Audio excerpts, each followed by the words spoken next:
ভারতীয় পাসপোর্ট ব্যবহার করে বিদেশে পাড়ি দিতে গিয়ে কলকাতা বিমানবন্দরের অভিবাসন দপ্তরের হাতে ধরা পড়ল বাংলাদেশি নাগরিক। কলকাতা বিমানবন্দর থেকে গ্রেফতার বাংলাদেশি। নিজেকে ভারতীয় পরিচয় দিয়ে জার্মানি যাওয়ার সময় কলকাতা বিমানবন্দর থেকে গ্রেফতার।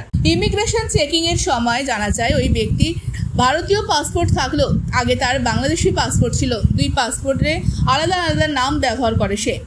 সন্দেহ হওয়ায় সঙ্গে সঙ্গে অভিযুক্তকে গ্রেফতার করা হয়। পরবর্তীতে জিজ্ঞাসাবাদ করলে কোনো সদুত্তর না দিতে পারায় তাকে আটক করে অভিবাসন দপ্তর। এরপরে তাকে NSCBI থানার পুলিশের হাতে তুলে দেওয়া হয়। ধৃতকে আজ ব্যারাকপুর আদালতে তোলা হবে।